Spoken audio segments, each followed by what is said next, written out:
Welkom op Oerol. Wat je ook krijgt zeggen, wie een stukje uit de voorstelling waar ik weer met Stef Averzaat, directeur van Schouwburg de Lawaai. Maar dat moet nou nog barren, want als het goed is, komt er daar, ja, daar komt er aan, slippen in het zon. Ja, dit is het werkje. Oerol is België, hè? Ja, dat gaat net. Ja, prachtig weer toch? Wat willen we nog meer? Dan is het op een fiets Oerol bedel. Ja, dat is toch Oerol. Heerlijk op de fiets. Nou. Maar wel uit nou vooral die belangstelling is dat van, ik ben de directeur van de Schouwburg en ik zeg wat ik nou dagelijks bij mij boeken ken. Of juist van wat vind ik zelf boeiend. Wat is de reden van die kar? Allebei. Ik ben natuurlijk een ontzettende liefhebber. En ten tweede, we hebben ook een festival, Simmerdijs. Laatste weekend van juni trouwens in Drachten. En heel veel zaken zijn natuurlijk op locatie gemaakt in Oerol. Dus dat kun je niet altijd meteen in de Schouwburg neerzetten. Maar ja, zeker. Er zijn groepen die we ook in de Schouwburg hebben geprogrammeerd. Onder andere hier de remake van Radijs, die ik nu ga zien straks. En verder is dat natuurlijk als professional op de hoogte blijven van wat er gebeurt. Er zijn altijd veel jonge makers. Oerol is ook trendzettend. Mooi, hè? Houd je touwtje theater. Ja. Het Alibi-collectief uit België speelt een remake van een romrofte voorstelling van theatergroep Radijs. Ooit een favoriet van Stef Averzaat. Op een bouwplaats hebben de apparaten het waar het zezen. Van werkje komt net volle. Ik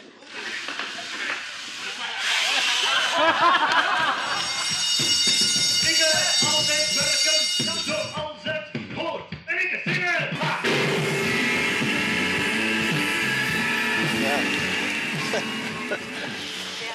Ga je ze programmeren? Nou, dan moet er nog wel wat gebeuren nu. Met deze jonge honden nu, die jonge generatie dan.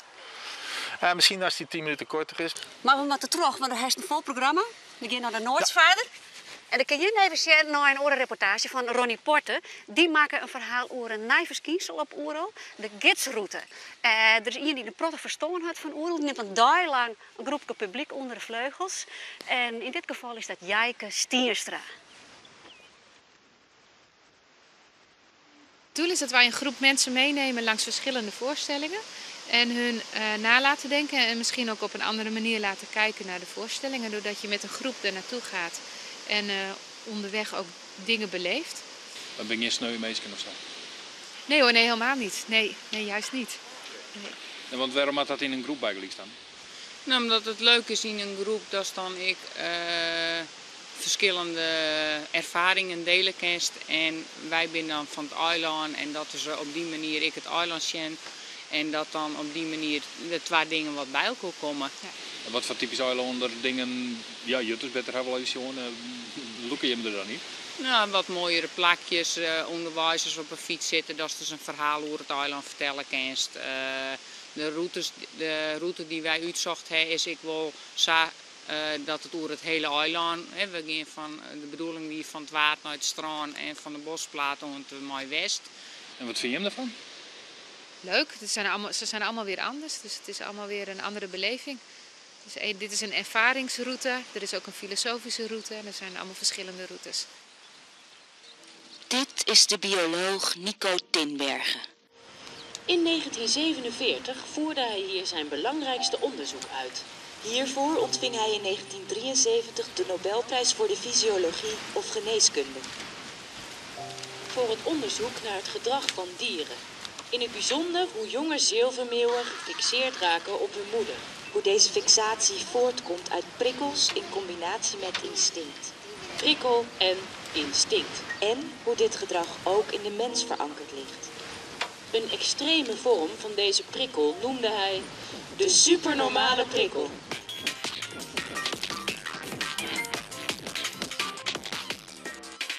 Als gast van Oerol komt op deze manier, ik is op een plakje zoals dit, West-Oost net komen koers, dat maakt het dan niet leuk. Ja. En voor u vind ik het dan wel leuk dat je samen een groep op stap binnen, met rooie ik weer eens, omdat je wat langer met elkaar op stap binnen, dan deel je wat langer de ervaringen. Als je naar een voorstelling en als juist 1 keer in en 6 even, maar nu zullen wij dus 4 voorstellingen maar dezelfde groep meesken. En dan leer je mensen even wat beter kennen. Ja, dan ontstaat een soort binding uit. Ja. Dan bist je wel vaker actief geweest met Oeral, maar dan net in het programma, maar de massagesalon en de prairie. Hoe is dit nou om nou in het reguliere programma te zitten? Ja, weer oors, maar ik wil weer, ik vind het eigenlijk wel weer heel leuk. Om weer op een hele andere manier, toch weer voor Oeral dwaande te wezen. Ja. Dat zou wel vaker kunnen. Dat mag absoluut nog wel eens vaker, ja. En dat ik wel. Jazeker, ja. Hij ziet niet het onbedwingbare lekkere wat ik heb. En ik doe zo mijn best. Ik maak me mooi.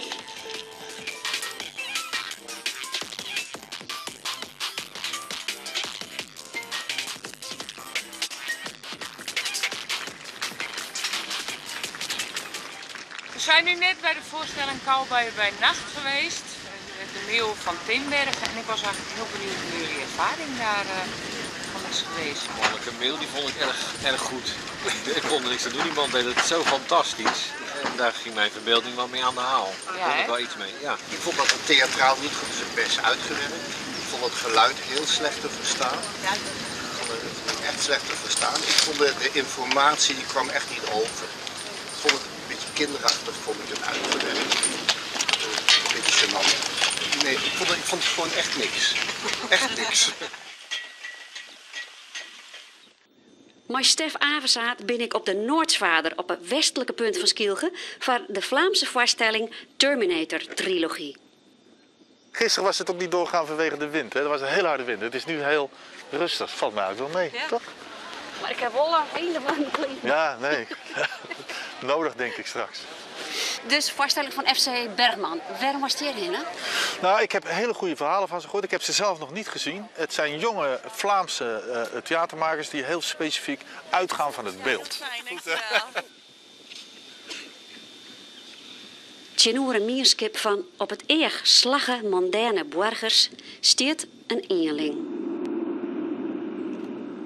Hij is ingevjocht maar het leven zelfs.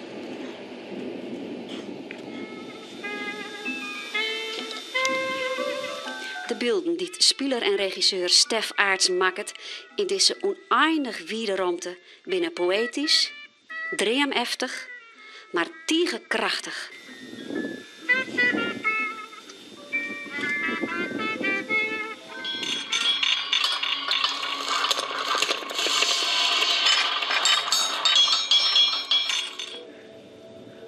Het lied te een onvermijdelijk eind dat je bij de straat griept.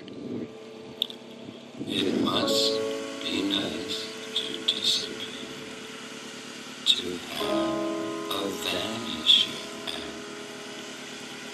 to always be looking forward, and never looking back. Nou, dat doe je alleen maar heel doors. Ja, dit was indrukwekkend. Dit was heftig. Into a mist with a young lady on your arm. Maar daar gaat hij. Ja, maar dat is toch ontzettend dreigend. Dat is toch ook, dat is de dood zelf het bewijs die daar aankomt. Hij besloept die nou, ja. Maar nou vreeg ik er weer. Kist je wat mooi? In Drachten! Nee, deze plek dit is gemaakt voor deze plek, vind ik. En ik zou best een groep wel eens een keer willen uitnodigen. Maak iets nieuws in Drachten. En, dankjewel dat je me meegenomen hebt naar deze voorstelling. Graag gedaan. Met de afsluiten. Ja. Morgen ben we er weer. Dan zie ik mijn Margje Wittermans naar een voorstelling daar. En Oerol is ik verjaren op de radio. Karen Bies, die is dan verjaren op Omnium. Dank u wel voor het zien. Tot morgen. Tot morgen. Nee, maar serieus hoor. Ik bedoel dat als ik dit dan zo zie, denk ik toch van